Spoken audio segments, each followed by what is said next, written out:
welcome to my channel. My name is Jessica, and in today's video I'm going to be doing this look for you right here. I did have this in my previous video, which I believe was my foundation routine. I don't remember, but I'm pretty sure it was that one. And I had this eye makeup for you guys. I did change the lip. I was not wearing this lip color, so I think LA Girl. And I did put a little more gold in the inner corner, but it's totally fine. It is the same exact colors that I used before.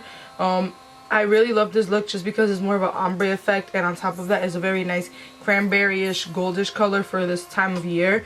I would wear it any time of year, honestly, just because it's like that amazing glam look that I would rock any time of year.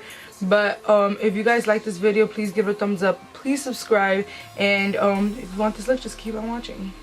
So my eyes are already set. I used the MAC Soft Ochre Paint Pot and set it with the Airspun loose powder, and I'm using the color Analog and Noble as a transition shade, and it's going right onto my crease area. So you guys are going to blend this as much as possible because these colors are very pigmented, and I don't want it to look too bright, but I don't want it to be too, how do I say, I don't want the color to just fade away. So I want the orange color, but I don't want it to be so bright. So make sure you blend it really nicely.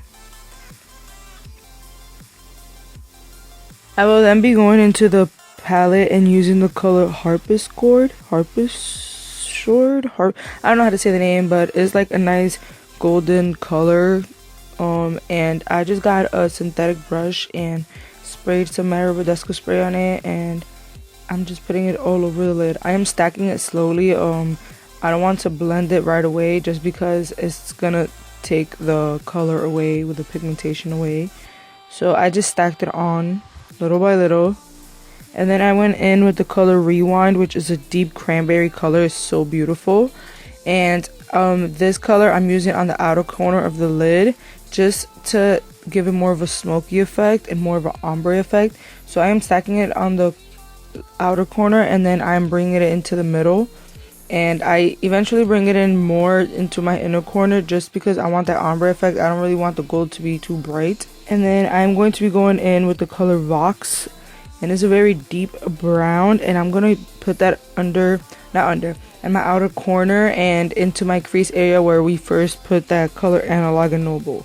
So you're just going to blend that out in the outer corner to give it the more like smoky effect. And make sure you blend out the brown, well, the color Vox, just because it's a deeper color and I don't want it to be too harsh. And then I'm going to be going in with the color Molder and Lyric, and I'm putting that on my brow bone. These colors are gorgeous when you want a dramatic brow bone color. So I'm just putting that on my brow bone to give it more of a pop of color, since we are using very dark colors on the lid today.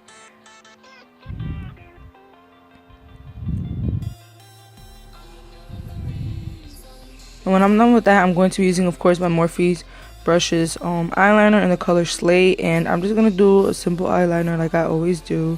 I was gonna go bald, but then I decided not to go so like crazy and intense.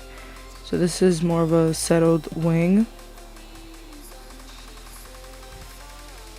This eye look does not look as similar as the other one, just because I changed a few things, but I still think it looks pretty nice.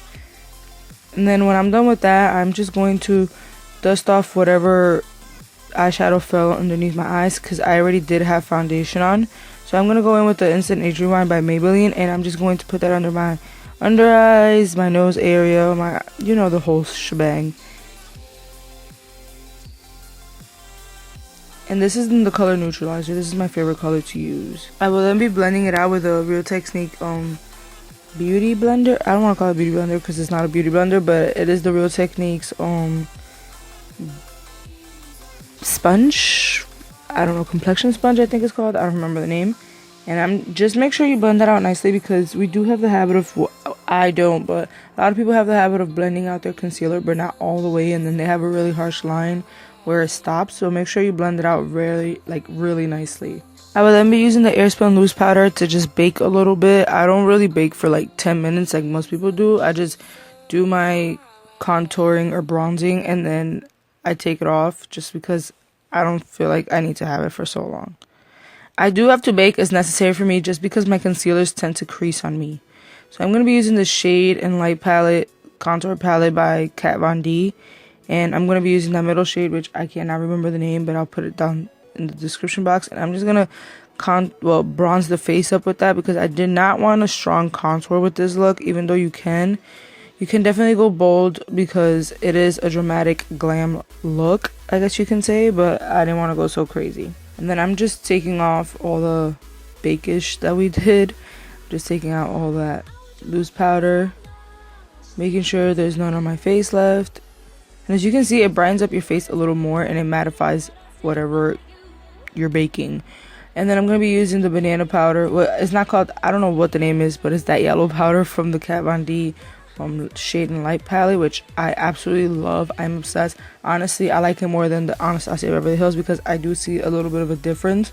With the Anastasia Beverly Hills ones, I don't. I'm just obsessed with this palette.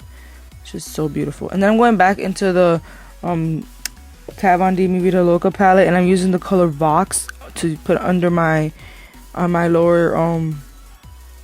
lower, what is that called, lash line? Yeah, my lower lash line. And then I'm going in with these Kiko shadows, and I'm going to be using them as a highlight, and this is the color 208 and the color 200. I absolutely love these as highlight. They look so gorgeous, and they just look gorgeous. I honestly suggest you pick them up, and they're getting discontinued, so you should definitely stack up on them. And then we're using the Kat Von D Lolita liquid lipstick, but you can definitely go nude with this look just because it is a more dramatic eye. But I just personally wanted to use this color because I haven't used it, and I already used most of the Kat Von D stuff I have, so I was like, why not? So this is the final look, guys. I really hope you guys enjoy this video. Please give it a thumbs up if you did, and please subscribe. Love you guys. Bye. Stay positive, stay beautiful, and I'll see you guys next time.